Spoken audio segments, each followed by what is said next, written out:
There's a lot of confusion between stocks, broths, bone broths, Brodo. I understand, I've used a lot of those words before. Today we're gonna try and clear that up, and I'm gonna show you how to make a delicious and versatile Brodo.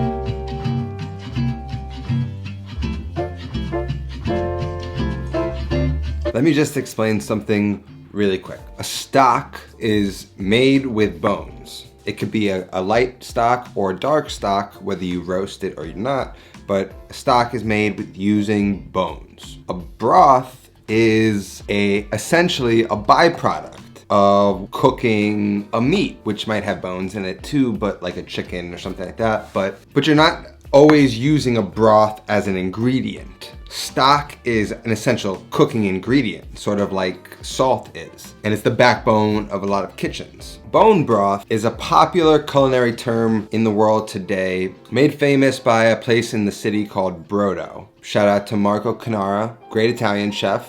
He sort of came up with the idea of making broth or bone broth a sippable hot beverage. The term's a bit of a misnomer, but I believe the intent was sort of to be like, this is the combination of a stock and a broth. So it uses both bones and it uses meat, and in a lot of cases, it doesn't just use chicken or beef. It uses a combination of the two. In Italy, they call Brodo di Carne. For me, it's the best of both worlds. It's got flavor and it's got versatility. So it's like, it could be its own thing that you can drink on its own. You can use it in soups. You could reduce it down and use it in sauces. It's kind of got your own personal touch to it. And when you go to culinary school, they teach you how to do these things. And not only do they teach you how to make like a broth and a stock, but they teach you how to extract the maximum out of the ingredients. And sometimes that means straining out the broth and then adding more water and then making more broth with the ingredients in the pot, because they still have a little bit of life in them. And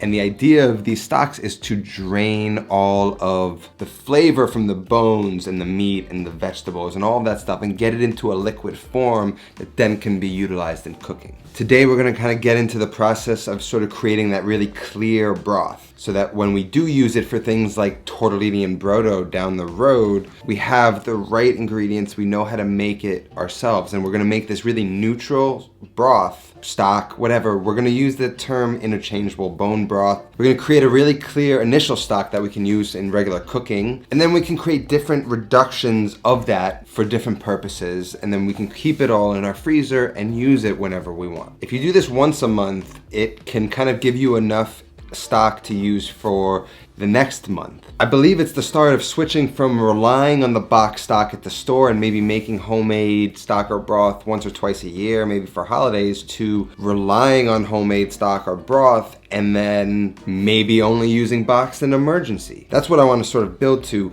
Imagine how much cardboard we can eliminate if we just stop buying those boxes. Not to mention that the boxes can't reduce down. They have no gelatin. They lack the sort of body and flavor that we get when we make it ourselves. So when we make the sauces and the reduction sauces like you've been seeing in my chicken videos, we're not going to be able to get that if we get a box. So you almost need to use it. And if we're buying whole birds, this just makes sense. So let's just jump right into it.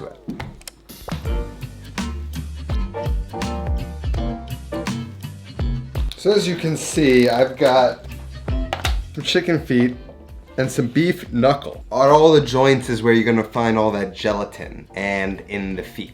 So I have some gelatin from the beef and some gelatin from the chicken. And look, I don't love touching chicken feet. just feeling them the way they move, it's not pleasant. But this stuff is key to making delicious food, and we're using stuff that is just might go wasted. So you have to think about how you're doing something almost environmentally sound by making stuff and using certain ingredients to do it with. You don't have to use this stuff. I'm showing you a base. So the base is basically a little bit of chicken or turkey and a little bit of beef or veal. I've got my chicken carcasses, I got some legs and some thighs from the carcass and the necks and the backbone, and then a little bit of chicken feet. If you don't want to use chicken feet, you can use wings and drumsticks, chicken drumsticks. You can use turkey drumsticks to get different flavor. It's up to you. Again, I go into the store and see what's available. So I found this at an Asian market. Asian markets will have interesting ingredients like this. So I picked it up, and now I have about 1.5 pounds of the feet. I have another portion of this for next Brodo that I'll keep in my freezer. I have a little bit more beef from beef shin meats, and these also have the bone marrow in them. So that bone marrow is gonna add a lot of flavor and fat, and the meat's also gonna give some flavor as well. All of these things we're gonna build our flavors from. So you have to find your little balance. But at the end of the day, everything is sort of based around the scraps we have that we've been saving when we're breaking down our chickens. We've got some parsley stems and some mushroom roots that have been in the freezer, and this is our chance to use some of that stuff up that we've been thinking long term about. And it's really very simple. First step is we're really just going to toss all of this stuff into a big pot. This recipe is designed for a stock pot that is about 12 quarts.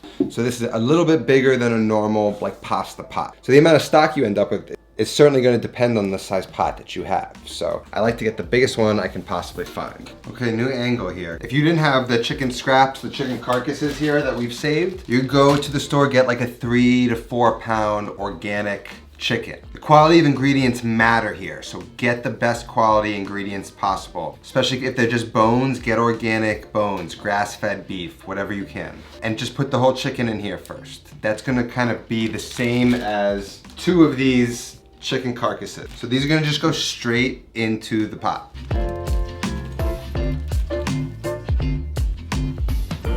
And then in with the beef shins, and then the rest of the feet and the shins.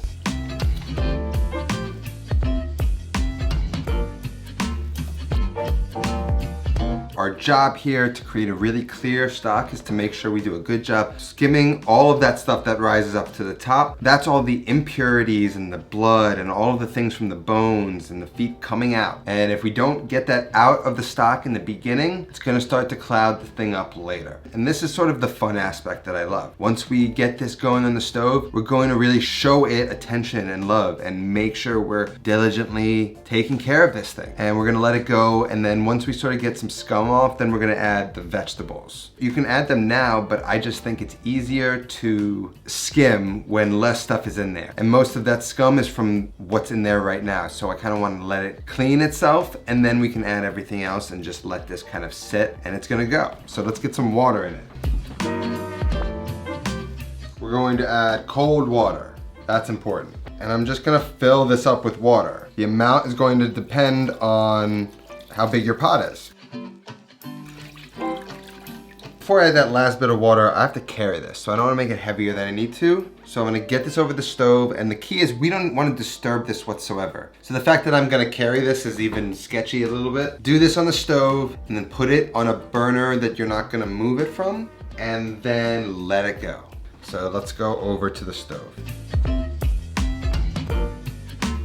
So now I've got some celery stalk, I've got some onions, I've got some carrots, I've got some bay leaf, 3 bay leaf, and then some black peppercorn. And now everything you see here and everything you see in the pot is maybe what I might call the base essentials. Like when you want to create a neutral, flavorful Brodo stock, this is what you would do. And we're not adding any really distinct flavorings like thyme or rosemary. Although you could if you knew you were going to use this in things that would go well with those flavors. Like if you're gonna make tortellini and Brodo, then you don't wanna add maybe rosemary and thyme. You want to keep that pure broth flavor so you can taste the tortellini. So that is why you sort of start with this base. And that's what I'm going to show you today. And then in the recipe that I'm going to link on my website down below, I'm going to offer up options for you to play around. I hopefully can offer this as a guide for you to figure out how to make it in your own style. We want to keep these things pretty whole.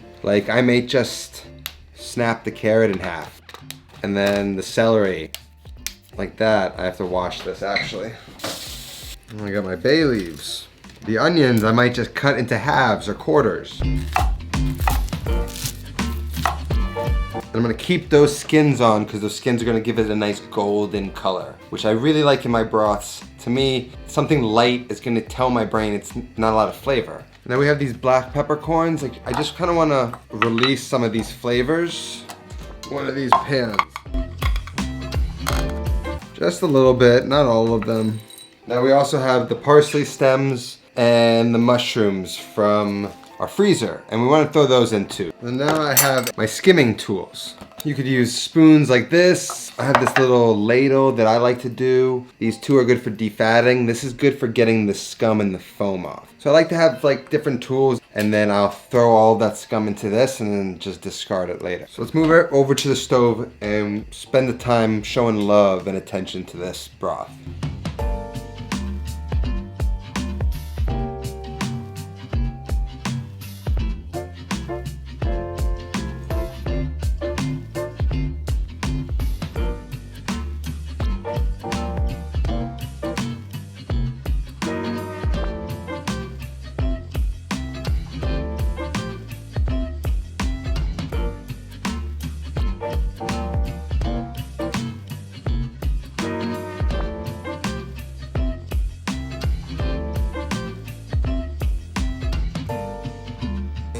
This kind of simmer right here. We don't want it to boil. A gentle simmer. A boil will screw up this clear broth that we're building. So we're just gonna keep managing the heat.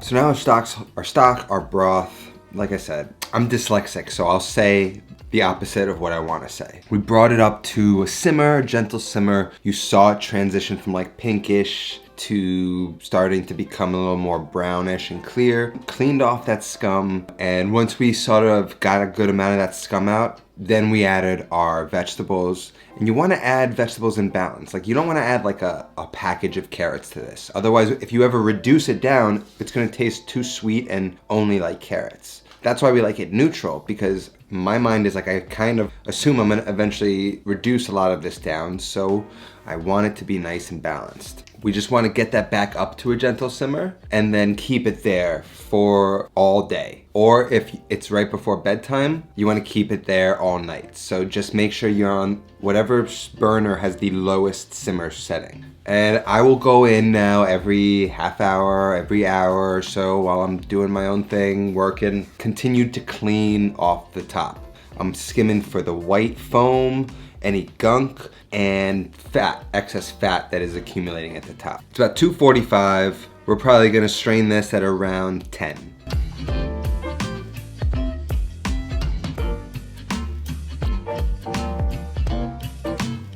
Sometimes I'll just get enchanted by it and just stare. That's sort of that love that I think is often overlooked. I just wanted to make sure mine was beautifully clear.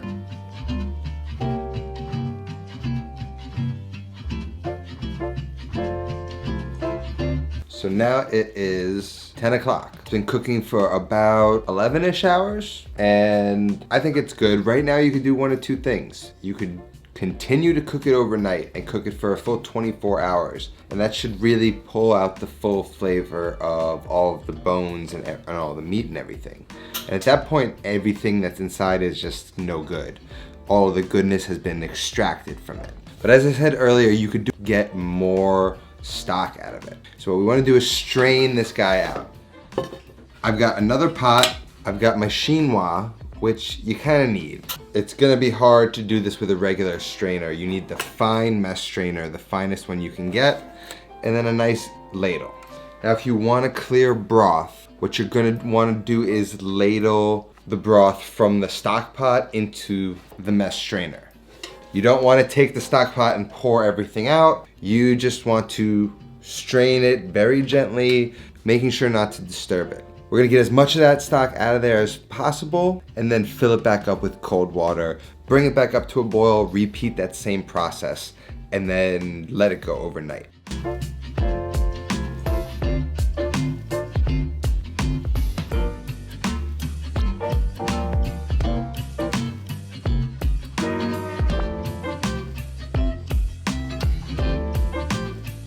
Once you've gotten as much as you can out, fill the pot back up with cold water.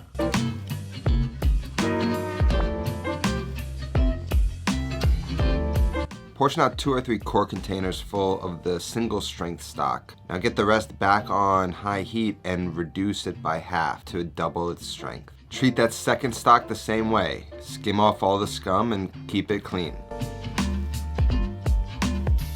Throw that portioned out stock into some sort of water bath that you could add ice to rapidly cool it down. Give it a stir, it helps it cool down a lot faster.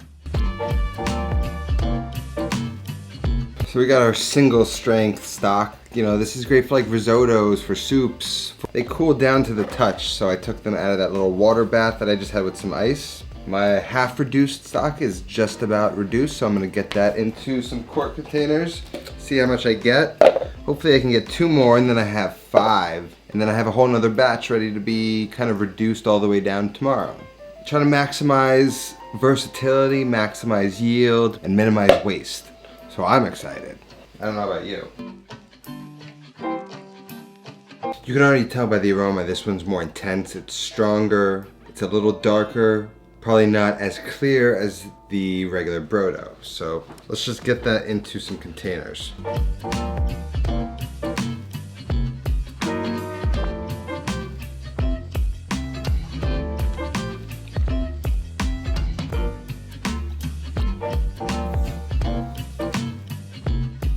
So this is my yield from day 1. As you know, we've got another pot on the stove, and we're gonna do this process all again tomorrow, except we're just going to strain that into that pot again and just reduce it all the way down until it's probably fits into one of these, maybe 1 quart. So I've got 5.5 quarts here. They're gonna go into my refrigerator, and then tomorrow we'll be able to easily get that fat off the top and reserve it. So it's been a long day. We're gonna get some rest. We're gonna let that cook overnight. We're gonna let these chill in the fridge and see you back in the morning. Okay, so it's the next day. It's around 10 in the morning. I'm gonna let it cook for probably another hour or 2. It's reduced overnight, right? That's kind of why I like doing this part overnight, because I'm not worried if it kind of reduces too much. It's probably reduced by about 40%, which is fine because we're gonna just strain that out today and continue to reduce it till it's about like 90% reduced. And that's gonna be the thing we make sauces with, called demi-glace. As you can see right here, we have the regular Brodo, which is looser. It's still got some jello in it, but it's looser. And then the reduced Brodo, which doesn't have much jiggle. So as we're reducing it, we're concentrating the collagen, the gelatin, the flavor, and you can see the difference. This is lighter, this is darker, and what we're gonna do today is gonna be even darker. Now strain this second stock just the same as before. You're not as concerned about maintaining a clear stock because you're gonna reduce it all the way down.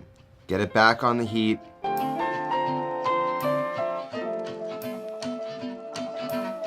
Skim off some of that scum that's still on there.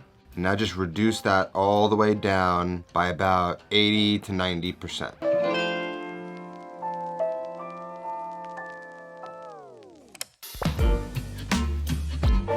So obviously, the more you cook it, the darker it gets, the deeper in flavor, the more intense it smells, the more flavorful it is. It like coats your tongue. There's a stickiness, and that's the collagen and the gelatin, and that's flavor. As the more you cook this down and reduce it, the better it gets. And right now we're at like a demi-glace. Basically what that means is a half glaze. When we go and make a pan sauce with it, like we've done in our chicken episodes, that's taking it to like a glaze. And so by doing this, we're saving ourselves time later, essentially. That's really why we're doing this. It also saves space. So you're maximizing your yield. This idea that you're making a second stock out of your first stock, minimizing your waste. If you really want to get your sauce game up, this is what you have to do. So now we're just gonna put this into smaller containers.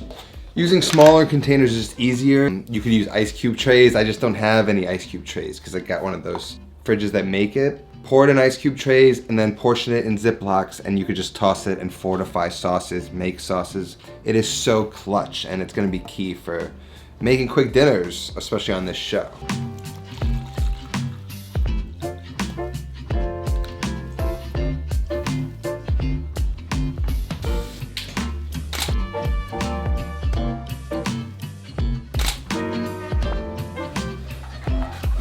Now if you want to get some kind of like good schmaltzy fat, you can just scrape the fat off of these guys and reserve them, and then you just have the pure Brodo. So now I always have a little bit left over, and I like to make myself a delicious beverage.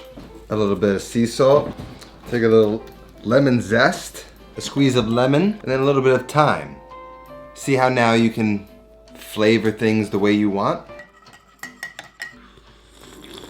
That is the nectar of the gods. New York City's charging like $16 for this cup right now. So what a beautiful thing.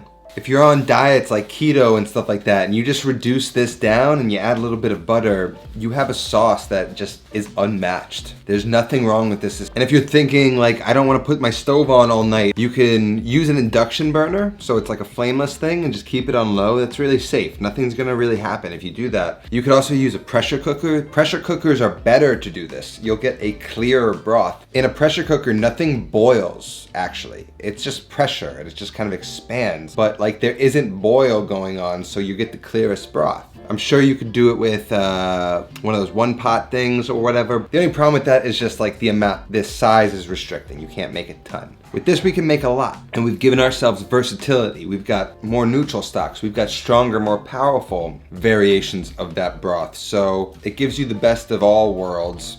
Like, it's just like you can't stop drinking it. Sticky, lip smacking sort of flavor to it. There's really nothing better. Start your morning off with one of these and you're good. And you realize all of this, and this is just the half of it, was made with like the scraps of some meat, some bones people were just gonna throw away. You've eliminated boxes from the world. We eliminated 5 or 6 boxes that we would have bought, put in our refrigerator, maybe wasted, who knows? This is good for the environment. This is something that's good for your wallet. There's really no reason you can't spend one day a month preparing a bunch of broth or stock or whatever you want to call it. It doesn't matter. Again, this is techniques. This is how to use things left over and make something new with it. That is all. Call it a broth, call it a stock, call it bone broth, whatever. I don't care. To me, it doesn't really matter. They're all kind of the same. Regardless of what it is called, you gotta start making it.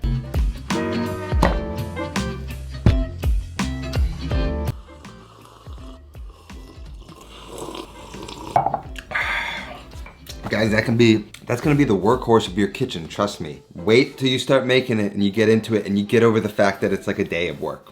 It's a beautiful process. You gotta fall in love with it.